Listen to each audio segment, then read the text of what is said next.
I read about how the pet cemetery is going under and that all the pets are going to be exhumed. My first cameraman told me I didn't know how to shoot this kind of thing, and he did.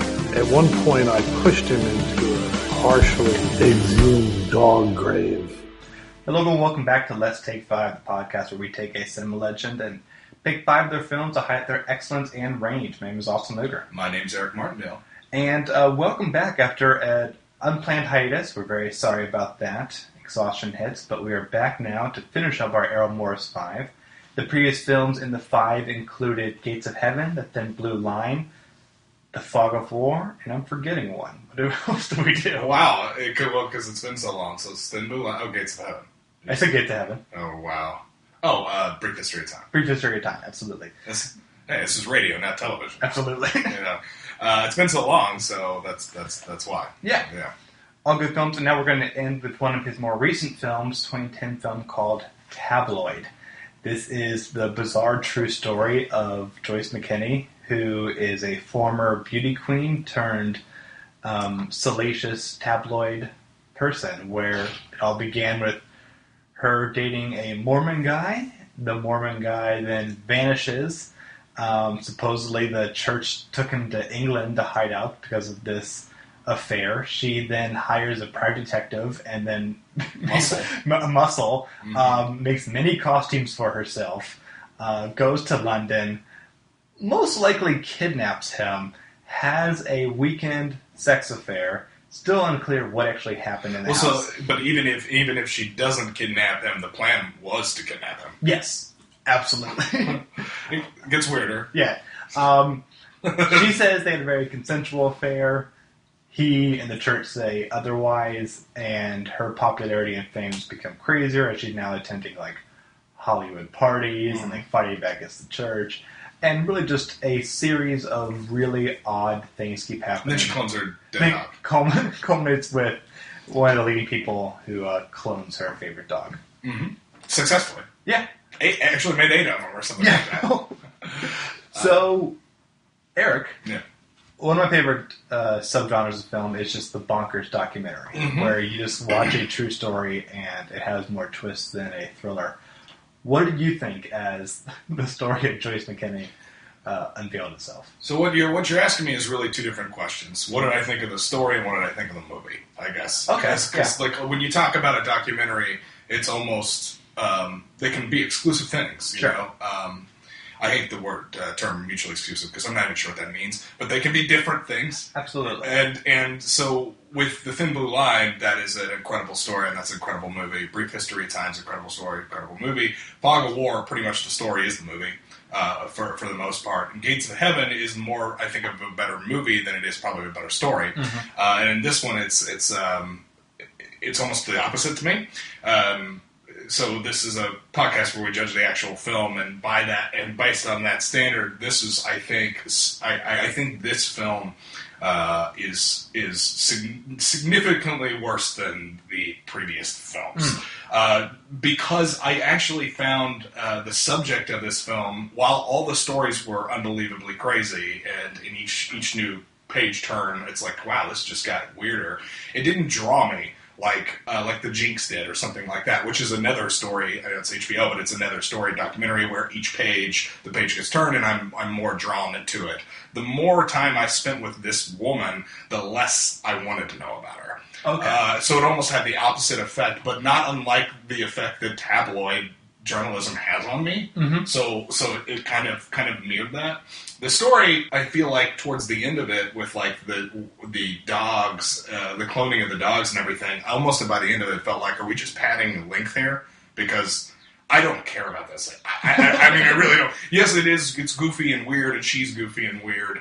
But that's all I've been hearing for the past hour and a half. And there wasn't that turn. There wasn't that big turn. Yes, she kidnaps him. Yes, she strings him up, has sex with him, and all this is really crazy. And she who's a fairly, not a great-looking guy, too, which I think is kind of funny, too.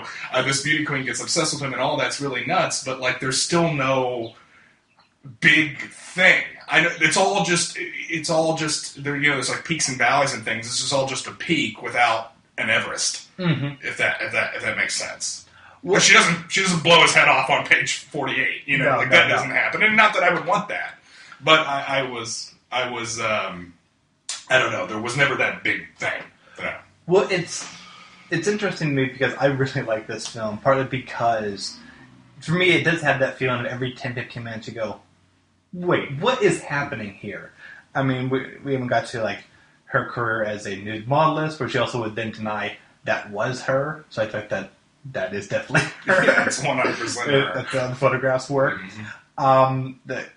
Even more with the bodyguard, and I just found that exhausting. It was like, these. So there's this section that's in there where it's like these nude pictures are released of her, and she's denying to this day that these are her nude pictures, but they're clearly her naked, and it's like she keeps denying it, and at the same time, I'm like, what I'm feeling while that's going on, while I'm sure most people probably are going, wow, this is just crazy and crazy. I'm thinking, I don't care. Right. You know, I don't care about the subject. Well, and to me, I think that Errol Morris has an equal interest in the subject, because clearly he finds every decision she's made to be very fascinating and odd. And they are.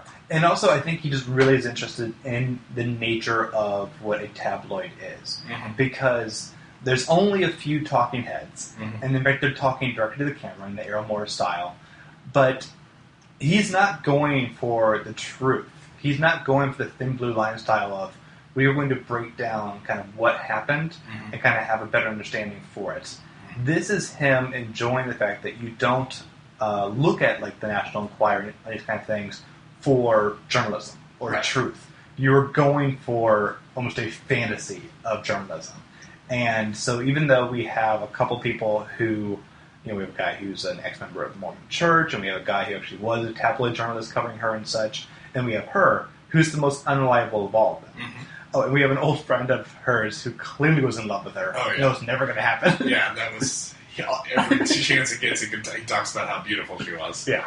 So, I'm sure that he went to go ask about like, the guy who is never going to interview about this. But it is just kind of going for the idea of, we just want to see where this goes. And to me, it captured that in a very fun way. It's kind of weirdly hard to compare to other films, because they're going for like these deeper, more profound subjects. And this is Errol Morris just having so much fun. Like, the editing style is just like delightfully bonkers. We saw a little bit in The Fog of War. Yes. Like the words on screen kind of thing. But this, whenever words are on screen, the font is so big and it's so jarring. It just is another example of like, what? It's a siren of font. Of like, crazy more nouns we're going to put on screen based on what they're saying. And you hear Errol Morris's voice again. I think briefly, right? Yeah, at some point. Trying to get Joyce to stay on topic, basically. And, I mean, she's such an odd person. She was not a fan of this film. She kept appearing at film festivals and screaming at Errol Morris during Q&A and kept saying how the film's a lie, which just adds to it all. I know, of course. So it's funny that, like, she doesn't see that. No. That type of behavior is exactly why the film exists. Right. And you're adding to your legend instead of trying to put a cap on it. Or she's one of the smartest people that ever lived, and she's... Well, I mean, there is the line that she says that seems to be like the quiet thesis, right? Of, if you tell a lie long enough, you think it's the truth. Yeah. And that's what this story is. If we've entered that realm. Yeah. At that point. This is within the rules of Michael King's multiplicity. Yeah. It's a copy of a copy of a copy of a copy. Right. And now it's like not resembling the main thing at all. Yeah, and I think the points that you're making are certainly like really good, and I get that. It's kind of interesting to watch a journalist not go for truth. Yeah. Just which is in some ways makes it probably one of the more brilliant documentaries he's done, but because it's sort of it works as an antithesis to his other works. I just hate this subject. It's a personal. It's not any knock on the movie at all. It's more of just a personal thing of me saying, well, this is really exhausting. She is exhausting. Yeah. And to me, it's a fun exhausting, and like the whole dog section, it's like the last quarter fifth of the film. And no, it does not connect to the main story. It is just there because, like, what does she do now? Like, yeah. I mean, it was so many things going on. Like, where do dogs keep coming up? I don't think it's a motif that actually connects to a deeper thing. Mm-hmm. But, like, she kept, like, barking at one point during the interview. This is the dog that saved her life from, like, a crazy, weird attack. Which may or may not have happened. Who knows? Yeah. Yeah. That was when she, like, had videos. So it was, like, closer to modern day. And she was just, like, recording, like... It was, like, a weird, eerie thing. Like, do you hear that? Like, you can't hear, like... No, it's that... So that was actually kind of the part of the movie where I started to feel like... Well, I mean, you could play the meta game here and say that's exactly what they were wanting, but that's where, to me, it started to feel the most, like, exploitative of her. Oh, okay. Because it was like, this woman's crazy.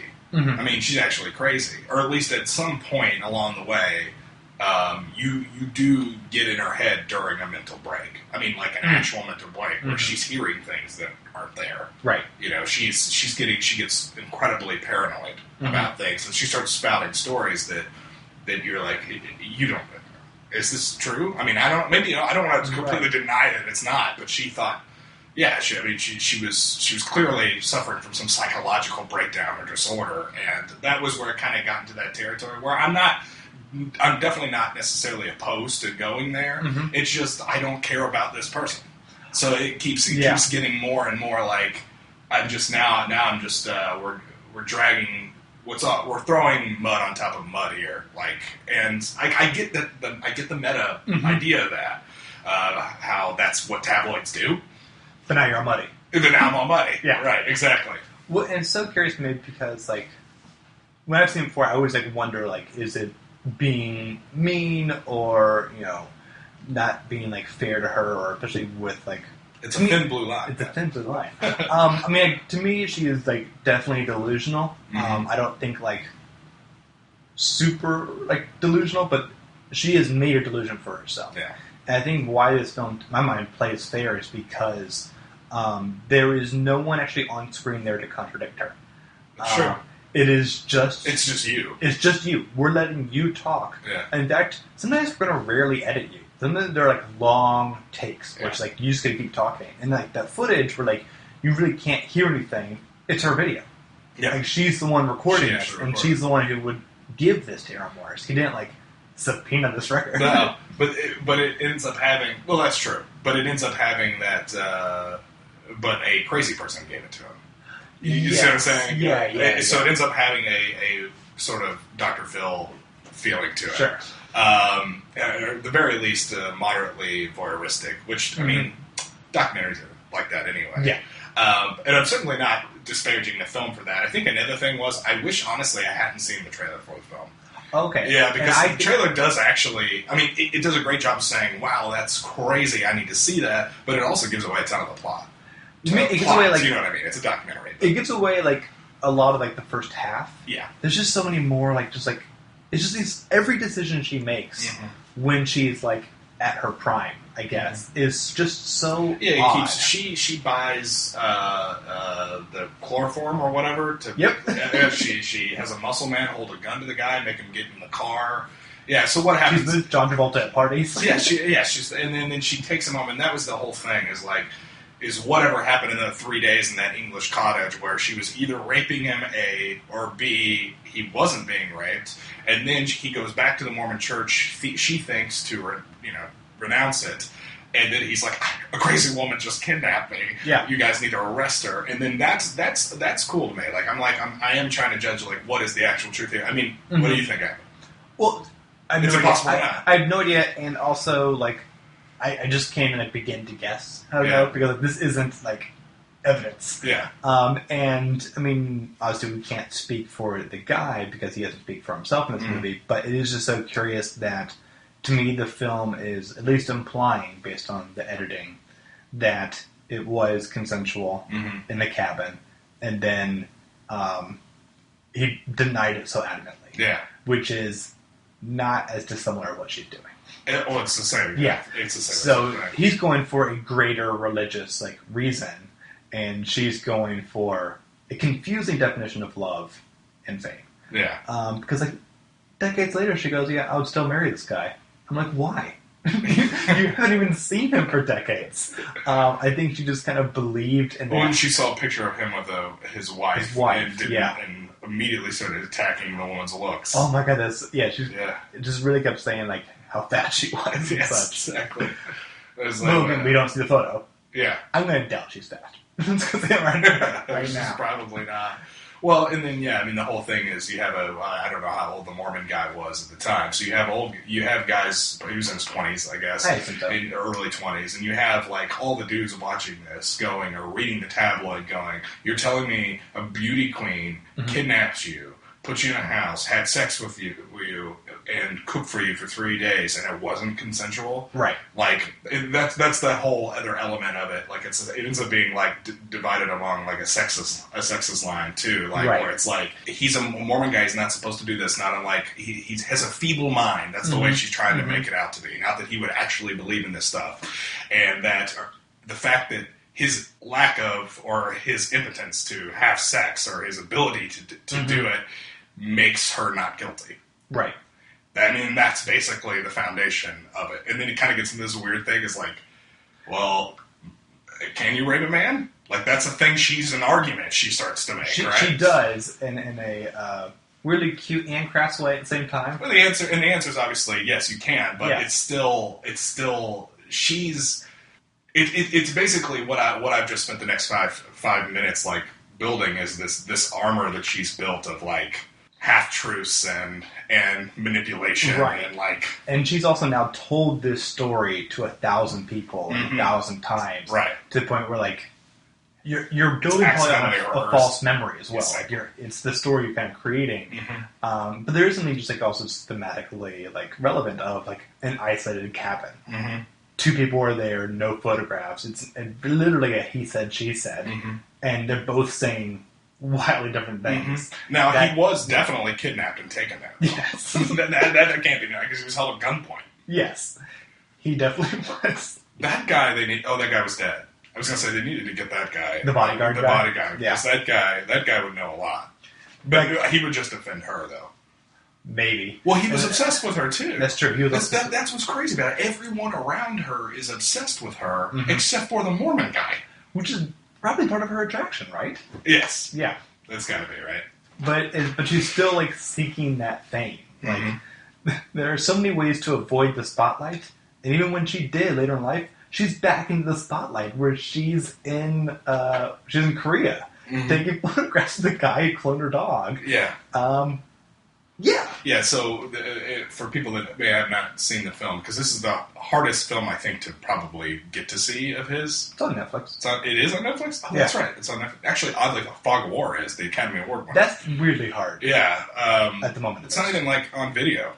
Yeah, I think it's got Criterion. They're waiting for the release. They got to be. Anyway, so at the end of the film, she had a dog die, the dog that protected her in this attack that may or may not have happened. And well, I think there was evidence of the attacks. We saw, like, wounds. We just didn't know how, like, big the threat was. Right. Because, like, she did get hurt. She got hurt. But, like, it was never captured. I'm not saying that she, like, hurt herself, but once again, like, this definitely happened. This is one I feel most secure happened. But it's still based off this, and it's just I have trouble believing anything she says. But also talking about a copy of a copy. She cloned her favorite dog. Exactly. So then she clones her dog, and she goes and she has I don't remember how many puppies because her dog dies, but they say that sells, and they create a new. This guy actually does it. He clones these dogs for this woman, and it's expensive. I imagine. Yeah. I imagine. I saw a documentary about this earlier this year at Sundance, and it's like, the whole business is insane. And, like, they're just, like, practicing now because they want, like, one day get, like, a woolly mammoth kind of thing. And they go, and then we're going to do crossbreeding. I'm like, oh, no. Don't do that. It's like science fiction becoming science fact. 100%. Yeah. But, so she's just so, it's just a weird thing. Like, when you watch a documentary, documentaries always feel like it's the pursuit of truth, and yet this is an impossible task from the very beginning. Errol Morris realizes this and embraces the fact that this is the pursuit of many truths. And it also just shows his sense of humor. The last 3 films we watched... Oh, I bet he had so much fun. Yeah. Because, like, Gates of Heaven is a funny film. Maybe accidentally? I don't think so. Like, I think, like... Maybe purposely. I think so. Like, I mean, it's an affectionate film. Mm-hmm. Weirdly, I think this is also a bit of an affectionate film. I think he does like Joyce McKenny. Mm-hmm. But, I mean, Thin Blue Line and Fog of War are the most, like, serious docs you can watch. Incredible. Weirdly, also easy to watch. I'm like, like, you can just, like, sit down and be absorbed. Brief History of Time is more like a smile, like, oh, that was nice. But, like, Gates of Heaven and this, you can, like, laugh while watching. And I think Errol Morris, you rarely get to see a documentarian have that kind of playful side. Either they kind of go too playful, like Morgan Spurlock or Michael Moore, where it's like they're circus entertainers on presentation sometimes. This is just such a pleasant thing. I was weirdly enjoy watching this, partly because it's short too, like it's 100 minutes long, I think tops, and the editing, everything about it just really is. Let's have fun. I'm gonna go back to, mass incarceration a little bit. Yeah, well, one thing we didn't talk about that's just crazy is that her whole section where she becomes a fugitive. Yeah. Because she gets out of jail in the UK, and then she creates a disguise that's awful.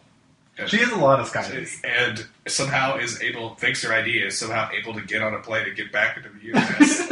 And because the U.S. looked at the crime and said, like, I'm sorry, a woman accusing a man of rape or a man accusing a woman of rape, that's not a story people are often willing to buy. Yeah. They're just not. So because it seems so petty, she's never extradited back to the UK. She's still a fugitive. She's still a fugitive. Yeah. And to me, like, of all the talking heads, my favorite, I mean, the guy who's the ex-Mormon, like the... Oh, that guy's my favorite, too. He's delightful, but I just have a really, like, I think the one I like the most is the guy who, like, ran, like, I don't know if it's the Sun, one of the British tabloids. I'm just like, oh, this just made us a ton of money. Like, we just knew, we always, like, looked for her. Something crazy was going to happen. Yeah, that guy loved his job. Oh, yeah. That guy loved it. This was a huge story for me. Yeah. Just kept giving. It just, she was the gift that kept giving. Anyway, I mean, like, I would not recommend the film. Yeah. I certainly would.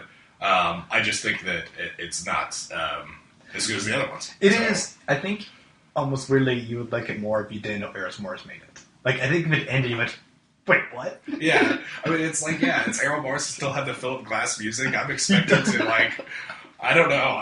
I mean, coming off something like Fog of War, which I think is, like, one of the finest documentaries I've ever seen, like, maybe it was that, too, is I made this reference for a second time, but it was the peak and valley of that. Sure. Like, Fog of War, Academy Award winner, Robert McNamara, President Johnson, Vietnam War, talking about World War II, like basically the re-update of Sun Tzu's The Art of War. Yeah. It's the Fog of War, and it's just so brilliant. And then this film was just such a diversion. Yeah, you know what I mean. So that's basically where I don't know. All right, so that is the film Tabloid. You can currently find it on Netflix at the time of this recording. We'll be back next Wednesday as we're going to do our Errol Morris wrap-up, and we'll also be talking about all the films that we covered, all the films we didn't cover, and we'll be announcing our next 5. Until then, you can find all the past episodes at theartimmortal.com. You can follow us on Twitter at TheImmortalsPod. Please leave us a review on iTunes. People can find the show that way a little bit easier, and we really appreciate that. Mm-hmm. Eric, where can we find you? Constant Diversions, my YouTube channel. I am on there, and check me out on there. All right, fantastic. We'll catch you all next week. My name is Austin. My name's Eric. Bye, everyone. Bye-bye.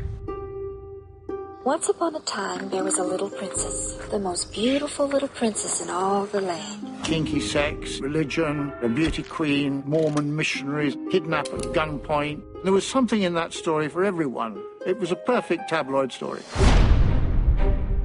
When I met my Kirk, it was like in the movies. When Juliet looks at Romeo and it's... She had fallen in love with him and become obsessed by him. The next thing I know, he vanished into thin air. I found him in England. The Mormons had him. Joyce set up this plan. I knew there was only one way to get Kirk out of Mormonism, and that was to make love with him. Kirk and I went to this cottage. We made love for 3 days. It was like a honeymoon.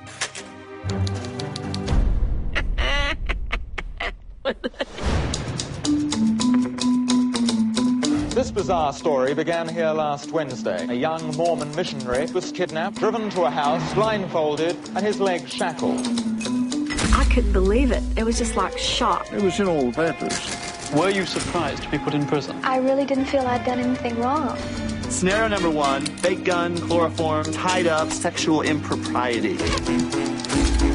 Second version is Joyce's story. The Mormons get him, brainwash him, all of a sudden he's claiming rape. A guy either wants to have sex or he doesn't. That's like putting a marshmallow in a parking meter. The British Isles was on fire with the Joyce McKenny story. I was a celebrity. She was having the time of her life. Disguises and wigs. Worms crawl out of the woodwork when you become famous. They had a tip, 38, 24, 36. Your fantasy is her speciality. The press went crazy. They said I was a whore. Oh my heck, as they say in Utah. She went barking mad. She disappeared a day later. It's not a porno story like these crazy newspapers have tried to make. It's a love story. You know, you can tell a lie long enough till you believe it.